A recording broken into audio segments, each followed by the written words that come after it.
আসসালামু আলাইকুম। আজকে আপনাদের সাথে চিকেনের এই ঝটপট ফ্রাই করার যে রেসিপিটা সেটা শেয়ার করব। আপনারা যত ব্যস্ত থাকুন না কেন, শুধু ফ্রিজ থেকে চিকেনটা নামিয়ে নিয়ে আপনারা কত দ্রুত এই কাজটা করতে পারেন সেটা আজকে আপনাদের সাথে শেয়ার করব, এবং টেস্টটা কত ভালো থাকবে সেটাও আপনারা দেখে নেবেন।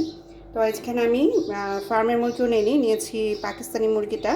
তো পাকিস্তানি মুরগিটা এখানে আমি পিস করে নিয়েছি, এভাবে দেখতে পাচ্ছেন ডানের পিস। আপনারা যেভাবে মন চায় সেভাবে কিন্তু আপনারা পিস করে দিতে পারেন। এটাকে আরও একটা টুকরোও দিতে পারেন বা বড় ফ্রাইও করতে পারেন, ইচ্ছা মতো এটা আপনারা করতে পারেন। তো একে আমি দেখিয়ে দিচ্ছি কী কী উপকরণ দিয়ে আমি এটা ঝটপট, মানে আপনি যেখানে থাকেন না কেন বাসায় এসে আপনি এই রেসিপিটা যখন তখনই কিন্তু করে খাওয়াতে পারেন।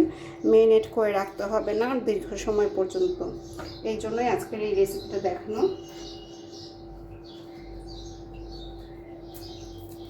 যাই হোক, আমি প্রথমে এটার সাথে লেবু মিক্সড করে দিচ্ছি, লেবু রসটা দিয়ে দিচ্ছি। একে একে সবগুলো উপকরণ দিয়ে দিচ্ছি এবং আপনারা দেখবেন যে কত সুন্দরভাবে দ্রুত সময়ে এই চিকেনের এই ফ্রাইটার রেসিপিটা আপনারা ফলো করলে বাসায় খুব সহজে ফ্রাই করে খেতে পারবেন। এর সাথে আমি সব মশলা ইউজ করছি, একটু সামান্য পরিমাণে গরম মশলা, তারপরে দেখতে পাচ্ছেন যে এখানে মরিচের গুঁড়া আছে, আমি ভালো পরিমাণে মরিচের গুঁড়াটা ইউজ করছি একটু স্পাইসি হওয়ার জন্য, ধনে গুঁড়া, আর একটা চিকেনের চাট মশলা, এটা আপনারা ইউজ করতে পারেন। এখন আমি এটার সাথে দিয়ে দিচ্ছি একটু সয়া সস, দিয়ে দিচ্ছি গোলমরিচের গুঁড়া,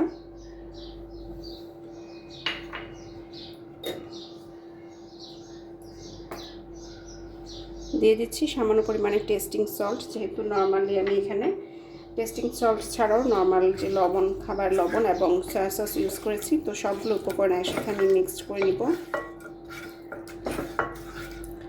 আর দিয়ে দিব সামান্য পরিমাণে, এখানে আমি সামান্য পরিমাণে অ্যাড করে দিচ্ছি আদা বাটা আর রসুন বাটা, অল্প পরিমাণে, তেমন কিছুই না, সামান্য পরিমাণে আদা এবং রসুন বাটা আমি অ্যাড করে দিলাম। আর বাকি সব উপকরণ তো অ্যাড করাই আছে।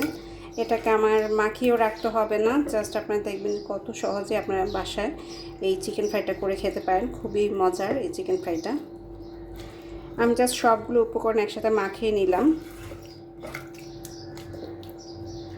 ম্যারিনেট করে রাখা ছাড়াও যে আপনারা চিকেন ফ্রাইটা খুব সুন্দর করে খুব সহজে বাসায় করতে পারেন, ইনস্ট্যান্ট, মানে কোনো রকম ঝামেলা ছাড়াই, যখন তখন, সেজন্যই আজকের এই ভিডিও। আপনাদের পছন্দ হলে অবশ্যই লাইক কমেন্ট করবেন, শেয়ার করবেন, সাবস্ক্রাইব করবেন আমার চ্যানেলটা। যাই হোক, আমার সবগুলো উপকরণ একসাথে করে মাখানোর কাজটা শেষ হয়ে গেছে। আমি একটা কড়াই নিয়ে নিয়েছি, এখানে কড়াইয়ের মধ্যে আমি এই চিকেনগুলো ঢেলে দিলাম।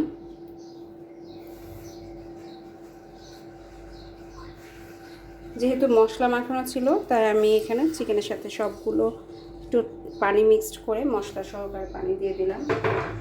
আর এখানে আমি অ্যাড করব সামান্য পরিমাণে সরিষার তেল,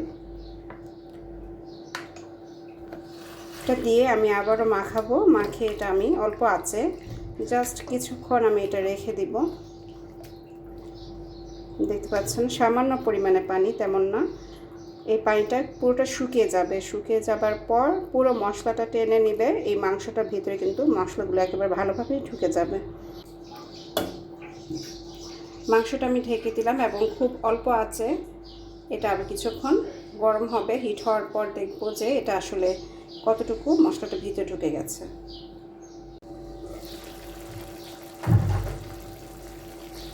দেখতে পাচ্ছেন অনেকটুকু পানি উঠে গিয়েছে উপরে। তো এটা অল্প সময়ের মধ্যে কিন্তু পানিটা শুকিয়ে যাবে। শুকিয়ে যাওয়া মানে কিন্তু হচ্ছে কি পুরো যে মশলাটা আপনারা দিয়েছেন বা এখানে মশলা অ্যাড করেছি সেই মশলাগুলো কিন্তু এই মাংসটার ভিতরে সম্পূর্ণটা চলে যাবে, মানে এই তো দেখতে পাচ্ছেন আমার মাংস কিন্তু মোটামুটি হয়ে এসেছে। তো এখন আমি এটা কিন্তু একেবারে লেগে যাচ্ছিল, খেয়াল রাখতে হবে। শুকিয়ে এসেছে এটা, পানিটা কিন্তু একটুকু আমি শুকিয়ে এটার সাথে মিক্সড করে নেব। পুরো মশলাটা তাহলে এভারেজে খুব ভালোভাবে পরিমাণে এটার সাথে মিশে যাবে। দেখতে পাচ্ছেন পানিটা কিন্তু একটু শুকিয়ে গিয়েছে। চিকেনগুলো সব আমি নিয়ে নিয়েছি। তো এখন আমি নেক্সট প্রসেস চলে যাব কিভাবে এইটাকে আপনারা খুব সুন্দরভাবে ফ্রাই করে বাচ্চাদের সামনে দিতে পারেন। সবাই এটা খেতে পারবে খুব মজা করে। এখানে আমি সামান্য পরিমাণে বেসন নিয়ে নিয়েছি। বেসনের মধ্যে আমি চালের গুঁড়াটার পরিমাণ বেশি, বেসনের মূল যে উপকরণটা ওটার পরিমাণটা একটু কম রেখে আমি চালের পরিমাণটা একটু বেশি করে দিয়ে দিয়েছি যাতে এটা আরও ক্রিস্পি হয়। আমি এখানে ভালো করে তেলটা গরম করে নিচ্ছি।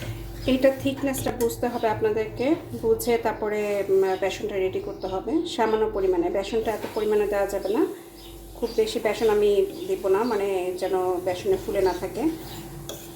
হালকা করে বেসনটা দিব যেন ফ্রাইটা দেখতেও সুন্দর হয়, খেতেও ভালো লাগে। মিক্সড করে নিব।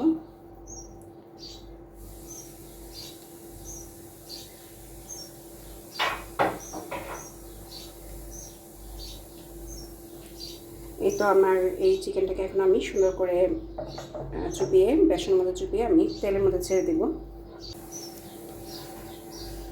চিকেনের বাস একটা লেয়ার আমি এখানে ইউজ করব। এই দেখতে পাচ্ছেন কত স্মুথলি এটা কিন্তু একটা লেয়ারের হয়ে গেছে। এই একটা লেয়ারেই আমি এই বেসনটা ইউজ করব, তাহলে চিকেনটা খেতে অনেক ভালো হবে, কিন্তু টেস্টি হবে।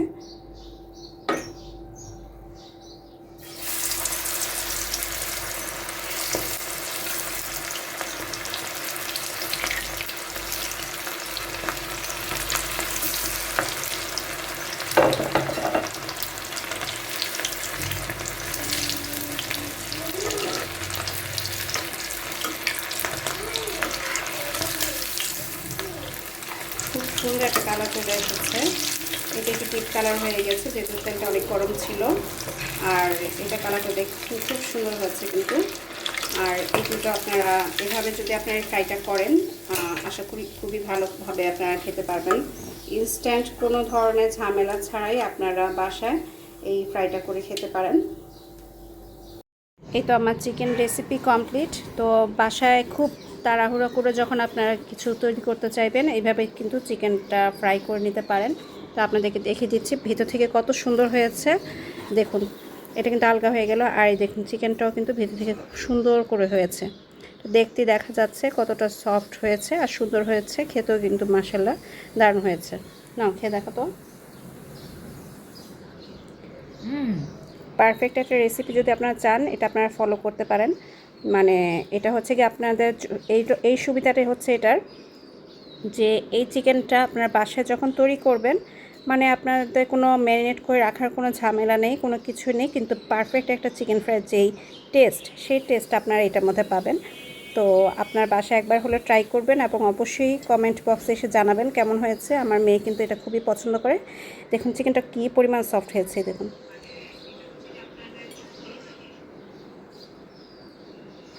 আশা করি আমার ভিডিওটা আপনাদের ভালো লাগলে অবশ্যই সাবস্ক্রাইব করবেন আমার চ্যানেলটা, এবং নতুন নতুন রেসিপি আপনাদের সাথে খুব সহজে ঝটপট করে কী করা যায় সেগুলি আমি শেয়ার করার চেষ্টা করব। খুব ব্যস্ত সময় পার করতে হয় আমাদের, তাই আমরা কিন্তু এই ঝটপট করে যেগুলো করা যায় সেইগুলোই আমরা বেশি শেয়ার করব আপনাদের সাথে। একবারে এটা কিন্তু এত ক্রিস্পি আর সুন্দর হয়েছে। আর এই যে দেখতে পাচ্ছেন যে বেসনের যে অংশটুকু, এটা কিন্তু অনেক বেশিও না, একদম পাতলা, জাস্ট একটা লেয়ার। আমার ভিডিওটা ভালো লাগলে অবশ্যই সাবস্ক্রাইব করে রাখবেন চ্যানেলটা, এবং নতুন নতুন রেসিপি আপনাদের সাথে শেয়ার করবো ইনশাল্লাহ।